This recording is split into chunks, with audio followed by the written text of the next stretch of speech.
Au milieu de routes solitaires, où le vent traverse d'interminables champs dorés, existe une tentation silencieuse que beaucoup n'arrivent pas à ignorer. Bienvenue dans un nouveau voyage au cœur du monde rural. Aujourd'hui, nous allons plonger dans des histoires réelles, des moments intenses où l'ambition pour quelque chose d'aussi simple qu'un épi de maïs a conduit à des situations inattendues. Car ce qui semble inoffensif peut avoir des conséquences que personne n'imagine. Et avant de continuer, je t'invite à soutenir ce contenu.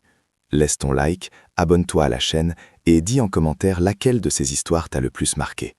Prépare-toi, car ce que tu vas voir ne parle pas seulement de maïs, mais de décisions, d'erreurs et de conséquences. Le champ, pour beaucoup, n'est qu'un paysage, mais pour ceux qui en vivent, c'est un effort, un investissement, une vie. Chaque plante qui pousse, chaque épi qui mûrit, représente des mois de travail silencieux sous le soleil. Et pourtant, certains pensent que prendre juste quelques-uns ne fait aucune différence. Un après-midi quelconque, un camion s'arrête au bord de la route. Le conducteur descend tranquillement, observe autour de lui et commence à arracher plusieurs épis. Ce qui semblait être un acte rapide devient observé. À distance, quelqu'un enregistre chaque mouvement. La confrontation arrive. Les mots pèsent plus lourd que les faits. Et ce qui a commencé comme une simple tentative finit par devenir un conflit bien plus grand. Non pas à cause de la valeur du maïs, mais de ce qu'il représente, le respect. Dans une autre région, la scène change, mais l'intention reste la même.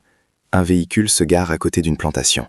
Le plan était simple, entrer, prendre et partir. Mais le champ n'est jamais prévisible. Un tracteur avance lentement et en quelques secondes, le système de pulvérisation recouvre le véhicule. Le résultat, des dégâts visibles et une leçon difficile à oublier. Parfois, la punition ne vient pas des personnes, mais de l'environnement lui-même. Et tandis que certains agissent par impulsion, d'autres commencent à s'adapter. Un agriculteur, fatigué de perdre une partie de sa récolte, décide d'innover. Il n'installe pas de clôture, il n'engage pas de surveillance. Il fait voler un drone dans le ciel. D'en haut, il observe chaque mouvement. Chaque pas, chaque sac qui se remplit est enregistré. Quand la police arrive, la scène est déjà claire. Ce qui semblait être une action discrète devient une preuve. Le champ a désormais aussi des yeux dans le ciel. Mais il existe une dimension encore plus profonde, une dimension invisible à l'œil nu. Le champ n'est pas seulement terre et culture, c'est une stratégie. Chaque agriculteur connaît les rythmes invisibles de son terrain. Il sait quand quelqu'un est passé, même sans l'avoir vu. Les empreintes dans la terre humide, les plantes pliées dans des directions inhabituelles, les sillons altérés, comme si quelqu'un avait perturbé l'ordre du lieu. Ces petits signes parlent. Dans certaines régions, certains producteurs ont commencé à remarquer des schémas. Les vols n'étaient pas aléatoires. Ils se produisaient à des heures précises, toujours aux mêmes endroits, comme si quelqu'un étudiait la routine du champ. Et cela a tout changé, car lorsque l'agriculteur comprend qu'il ne fait pas face au hasard, mais à une intention, la réponse évolue aussi. Certains ont commencé à varier leurs horaires, d'autres à laisser des zones apparemment négligées, comme un pillage silencieux. Des zones où la culture semblait accessible, mais qui en réalité étaient sous surveillance constante. Le champ est devenu un échiquier, et chaque mouvement, une stratégie. Dans d'autres cas, l'erreur ne réside pas dans l'acte lui-même, mais dans l'excès de confiance. Des personnes qui reviennent encore et encore, pensant que rien ne changera, jusqu'au jour où tout change. Une caméra cachée, un voisin attentif, ou simplement le mauvais moment. Car dans le champ, le temps ne pardonne pas, et chaque répétition augmente le risque.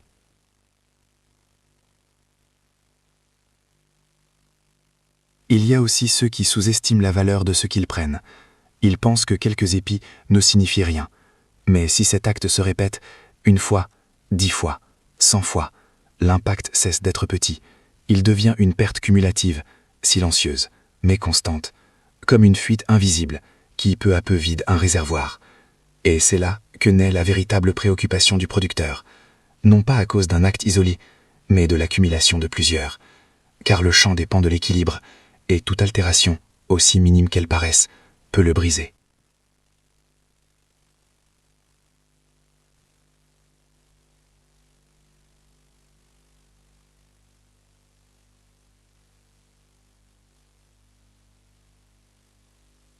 De plus, il existe un autre facteur que peu de gens considèrent, Le risque personnel.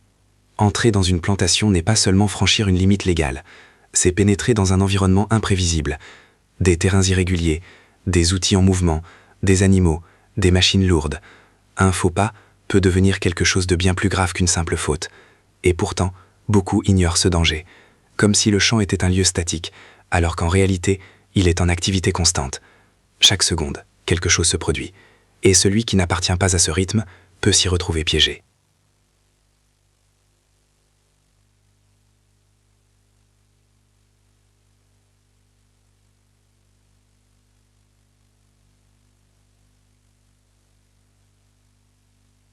C'est pourquoi chaque histoire n'est pas seulement un récit curieux, c'est un avertissement, un regard sur ce qui se passe lorsqu'on sous-estime un monde qui, de l'extérieur, semble paisible, mais qui, en son cœur, fonctionne selon des règles très claires, des règles qui, tôt ou tard, finissent par s'imposer. Mais ce qui surprend le plus, ce ne sont pas seulement les tentatives, c'est la mentalité qui se cache derrière elles. Il y a ceux qui, même après avoir pris ce qui ne leur appartient pas, se sentent en droit de se plaindre. Un homme, face à la caméra, exprime son mécontentement, non pas pour avoir pris le maïs, mais pour sa qualité, comme si l'effort des autres était un service à sa disposition. C'est à ce moment-là que la réalité se déforme, car le champ n'est pas un supermarché sans propriétaire. Chaque grain est le résultat du temps, du climat, du risque et de la dévotion. Ailleurs, l'histoire prend une autre tournure. Un agriculteur, victime constante de petits vols, décide de jouer avec l'esprit de ceux qui entrent sur son terrain. Il place des panneaux, des messages simples, mais puissants, des avertissements sur des produits chimiques, sur des dangers invisibles. Et soudain, la même terre qui semblait accessible devient un territoire de doute, car la peur peut être plus efficace que n'importe quelle barrière physique. Et puis, il y a ces moments où la réalité dépasse toute attente. Un groupe entre dans une plantation avec la certitude que personne ne les voit. Mais ils ne sont pas seuls. Le propriétaire apparaît. Il n'y a pas de cris, il n'y a pas de violence, seulement une conversation directe. Les mots pèsent plus que n'importe quelle punition. Et à cet instant, la honte devient le véritable prix à payer. Car au fond, il ne s'agit pas du maïs, il s'agit de comprendre que chaque action laisse une trace. Il existe aussi des histoires qui semblent insignifiantes, mais qui révèlent de grandes vérités. Dans de nombreuses communautés rurales, le maïs n'est pas seulement un aliment, il fait partie de l'identité. Depuis des générations, il est cultivé, protégé, respecté. C'est pourquoi, lorsque quelqu'un le prend sans permission, il n'emporte pas seulement un épi, il interrompt une tradition. Il y a des agriculteurs capables de reconnaître leur culture, même après qu'elle a été retirée. Par la couleur, par la forme, par la texture du grain, comme si chaque plante avait une signature invisible. Et cela transforme toute tentative d'appropriation en quelque chose de bien plus évident qu'il n'y paraît. Mais le plus frappant, c'est la manière dont la perception du temps change dans ces situations. Pour celui qui vole, tout se passe en quelques minutes. Entrer, prendre, sortir. Mais pour celui qui travaille la terre, ce même instant représente des mois d'attente, d'incertitude, de dépendance au climat, au sol, au destin. C'est comme si deux réalités entraient en collision, l'une rapide, impulsive, et l'autre lente, construite avec patience. Et lorsque ces deux réalités se croisent, le résultat est rarement favorable à celui qui agit sans réfléchir. Il existe aussi des cas où la nature elle-même intervient de manière inattendue. Des changements soudains du climat, des pluies qui transforment le terrain en boue profonde, des vents qui rendent tout mouvement difficile. Et soudain, ce qui semblait être une action simple devient une lutte contre l'environnement, car le champ ne s'adapte pas à l'être humain. C'est l'être humain qui doit s'y adapter. Un autre aspect curieux, c'est le silence. Contrairement à la ville où tout est bruit, à la campagne, le silence domine. Et ce silence amplifie tout. Un pas, une branche qui se casse, le frottement d'un sac. Tout s'entend, tout trahit. C'est comme si l'environnement lui-même était attentif, attendant la moindre anomalie. Et dans ce contexte, passer inaperçu est bien plus difficile que beaucoup ne le pensent. De plus, il existe un facteur psychologique rarement évoqué, l'attention. Car même celui qui croit avoir le contrôle ressent la pression, la peur d'être vu, d'être découvert, de ne pas réussir à s'échapper à temps. Cette tension altère les décisions, provoque des erreurs, rend ce qui est simple, compliqué. Et dans de nombreux cas, c'est précisément cette nervosité qui finit par tout révéler. Il existe aussi une sorte d'illusion d'anonymat. Penser que dans un espace ouvert, personne ne regarde. Mais le champ moderne n'est plus comme avant. Aujourd'hui, il existe des technologies, une observation à distance, une communication constante entre voisins. Un réseau silencieux, mais actif, où tout mouvement suspect peut être remarqué en quelques minutes. Et ainsi, ce qui semblait être un lieu isolé devient un espace connecté. Finalement, une réflexion s'impose. Le maïs, poussant en silence sous le soleil, ne distingue pas entre celui qui le cultive et celui qui l'observe. Mais il existe une différence fondamentale. L'un attend, l'autre interrompt. L'un construit, l'autre prend. Et dans cette différence, tout se définit. Car au fond, ce n'est pas la valeur de la récolte qui est en jeu, mais la valeur des décisions humaines. Et pourtant, il y a quelque chose d'encore plus troublant dans ces histoires. Tous les actes ne commencent pas avec l'intention de nuire. Certains naissent de la curiosité, de cet élan humain vers ce qui est interdit. Un champ ouvert, sans clôture visible, peut donner une fausse impression de liberté, comme s'il n'y avait aucune limite. Mais cette perception est une illusion, car dans le monde rural, les limites ne sont pas toujours visibles, mais elles existent toujours. Il y a aussi ceux qui croient que le champ appartient à tous, simplement parce qu'il est exposé, parce qu'il est là, visible. Mais voir n'est pas posséder, et cette confusion est à l'origine de nombreuses erreurs. C'est comme regarder une maison éclairée de l'intérieur, et supposer qu'on peut entrer simplement parce que la porte est ouverte. La réalité est bien différente. De plus, il existe une dimension émotionnelle que l'on perçoit rarement de l'extérieur. Pour l'agriculteur, chaque perte, aussi petite soit-elle, n'est pas seulement économique, elle est personnelle. C'est comme si quelqu'un interrompait une histoire qui n'est pas encore terminée. Car chaque récolte est un cycle, un début, un développement et une fin.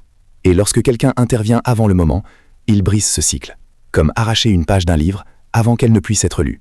D'un autre côté, il existe des situations où la réaction n'est pas immédiate, où le producteur observe simplement, analyse, attend. Il n'agit pas sur le moment, mais il prend note. Et cette patience peut être plus puissante que n'importe quelle confrontation. Car lorsqu'il décide finalement d'agir, il le fait avec certitude, sans doute, sans erreur. Et à ce moment-là, il n'y a plus de place pour les excuses. Un autre aspect peu visible est la manière dont ces situations affectent la confiance au sein des communautés. La campagne fonctionne souvent sur la base du respect mutuel. Des voisins qui se connaissent, qui s'entraident, qui partagent des outils, du temps, des efforts. Mais lorsque ces actes se produisent, cette confiance se fissure, et la reconstruire peut prendre bien plus de temps que de semer une nouvelle récolte. Il y a aussi ceux qui, après avoir vécu une telle expérience, changent complètement leur manière de voir le monde. Ils deviennent plus attentifs, plus réservés, plus prudents. Non pas par méfiance, mais par apprentissage. Car la campagne enseigne, mais à sa manière, sans parole, sans avertissement, uniquement à travers les conséquences. Et, au milieu de tout cela, une paradoxe apparaît. Le maïs, symbole d'abondance, de nourriture, de vie, devient le centre de conflits inattendus. Comme si quelque chose d'aussi simple avait le pouvoir de révéler le meilleur et le pire de l'être humain. Car au final, il ne s'agit pas de l'objet, mais de la décision, de cet instant précis où quelqu'un choisit de franchir une ligne invisible, mais décisive. Et, une fois franchie, il n'y a pas toujours de retour en arrière.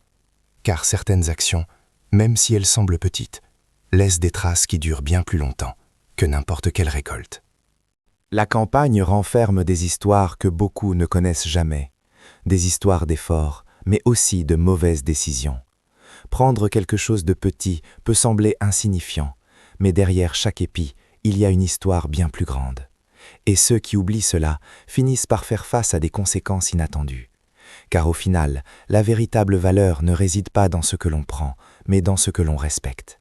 Si cette vidéo t'a fait réfléchir, n'oublie pas de laisser ton like, de t'abonner à la chaîne et de dire en commentaire laquelle de ces histoires t'a le plus marqué. Merci d'être resté jusqu'à la fin.